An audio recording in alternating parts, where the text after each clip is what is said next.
Hello friends, welcome to News Tamil Online.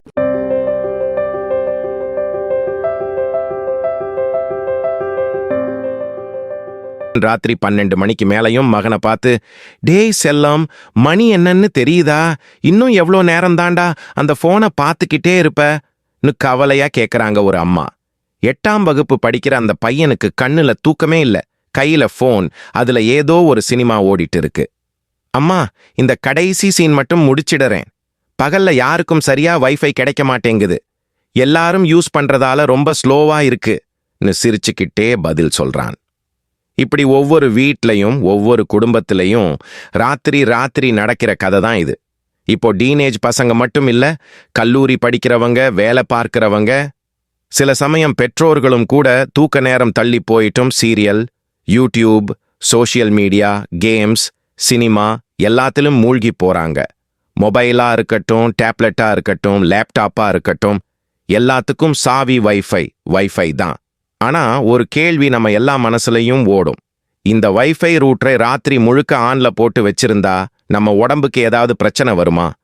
இத பத்தி தான் நாம இந்த வீடியோல பார்க்க போறோம். வீடியோக்குள்ள போறதுக்கு முன்னாடி நீங்க இன்னும் நம்ம சேனலை சப்ஸ்கிரைப் பண்ணலனா சப்ஸ்கிரைப் பண்ணிக்கோங்க. வாங்க வீடியோக்குள்ள போகலாம். ஃபர்ஸ்ட் வைஃபைன்னா என்னன்னு கேட்டா நிறைய பேர் வயர்லெஸ் ஃபிடலிட்டின்னு சொல்லுவாங்க. அது ஹைஃபை மாதிரி இருக்கிறதால அப்படி பேச ஆரம்பிச்சிட்டாங்க.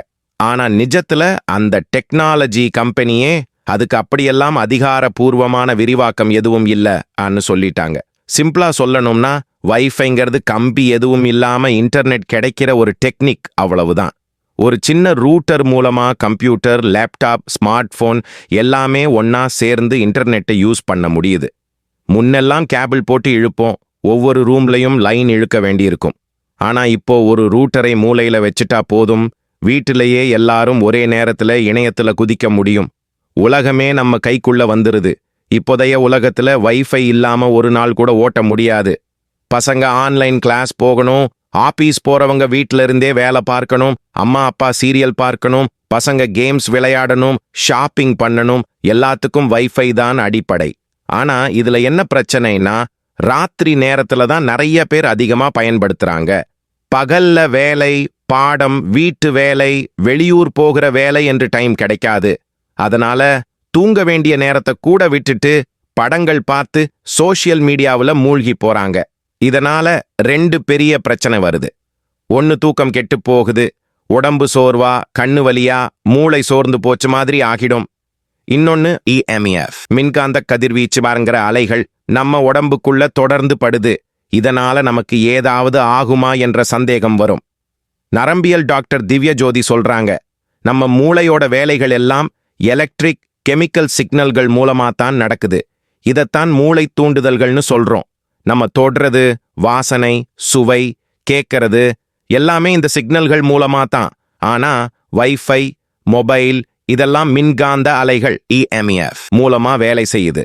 அதனால இந்த EMF அலைகள் மூளையோட இயல்பான சிக்னல்கள்ல குறுக்கீடு பண்ணுமாங்கிற கேள்வி வருது. டாக்டர் திவ்ய ஜோதி இன்னும் தெளிவா சொல்றாங்க, இப்போ வரைக்கும் எந்த ஆராய்ச்சியிலையும் வைஃபை நேரடியா மூளைய பாதிக்கும்னு நிரூபிக்கல. ஆனா லாஜிக்கா யோசிச்சா ராத்திரி நம்ம உடம்பு தூக்க அலைகளை, ஸ்லீப் வேவ்ஸ் உருவாக்குது. இந்த EMF அலைகள் அதுல இடிச்சா நிச்சயமா தூக்கம் கெட்டு போக வாய்ப்பு இருக்கு. பகல்ல உடம்பு வேலையில இருக்கிறதால பாதிப்பு கம்மியா இருக்கலாம். ஆனா ராத்திரி முழுக்க ரெஸ்ட் எடுக்கிறது ரொம்ப முக்கியம். அதனால வைஃபைய ஆஃப் பண்ணி வைக்கிறது தான் நல்லது. நிறைய பேரு மொபைல தலையண பக்கத்திலேயே வச்சுட்டு தூங்குறாங்க. அதுவும் மைக்ரோவேவ் கதிர்வீச்சுல தான் வேலை செய்யுது. யூஸ் பண்ணலன்னா கூட அது சிக்னல்களை வெளியிட்டுக்கிட்டே தான் இருக்கும். வாட்ஸ்அப், மெயில், அழைப்புகள், மெசேஜ் அனைத்துக்கும் அது டவரோட கானெக்ட் ஆகி கொண்டே இருக்கும். அதனால அதுவும் தூக்கத்தை கெடுக்க சான்ஸ் இருக்குன்னு டாக்டர் எச்சரிக்கிறார். உலக சுகாதார நிறுவனம் மாதிரியான பெரிய அமைப்புகள் இந்த EMF கதிர்வீச்சை தொடர்ந்து ஆராய்ஞ்சுகிட்டு தான் இருக்கிறாங்க. அவங்க என்ன சொல்றாங்கன்னா, இந்த EMF அளவு ரொம்ப அதிகமா இருந்தா உடம்பு சூடாகிறது, செல்கள் கெட்டு போறது மாதிரியான பிரச்சனைகள் வரலாம். வைஃபை, மொபைல் மாதிரியான சாதனங்கள்ல இருந்து வர்ற AAF அளவு ரொம்ப கம்மி. அதனால உடனடியா ஆபத்து எதுவும் இல்லை.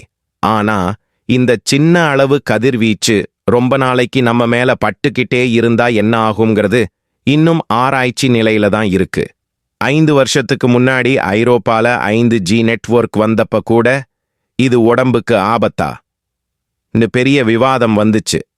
சில ஆய்வுகள் டிடி பிரச்சனை இல்லைபான்னு சொன்னாங்க. சிலரோ ஆமை தெளிவா தெரியல, ஜாக்கிரதையா இருங்க அப்பான்னு சொன்னாங்க. இப்போ நம்ம நாட்டிலையும் 5G வேகமா பரவுறதால இந்த கதிர்வீச்சு பத்தின ஆராய்ச்சி இனிமே அதிகமா நடக்கும்னு டெக்னாலஜி நிபுணர் முகமது ஃபைசல் அலி சொல்றாரு.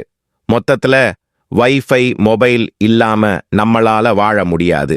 அதனால அறிவியல் இன்னும் தெளிவான ஆதாரம் தராததால நாமளே சில முன்னெச்சரிக்கைகள் எடுத்துக்கிறது நல்லதுன்னு நிபுணர்கள் சொல்றாங்க.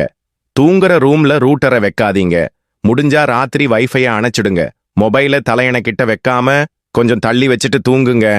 நீண்ட நேரம் பேசுறப்ப ஹெட்போன் யூஸ் பண்ணுங்க. தேவையில்லாதப்ப ஏர்ப்ளேன் மோட்க்கு மாத்திடுங்க. டாக்டர் திவ்ய ஜோதி சொல்ற மாதிரி முடிஞ்ச வரைக்கும் தள்ளி இருக்கிறது தான் புத்திசாலித்தனம். அதுதான் நல்ல தூக்கத்துக்கும் நல்ல ஆரோக்கியத்துக்கும் நல்லது.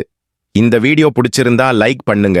அப்படியே உங்க ஃப்ரெண்ட்ஸ் அண்ட் ஃபேமிலியக்கும் ஷேர் பண்ணி நம்ம சேனலையும் சப்ஸ்கிரைப் பண்ணிக்கோங்க.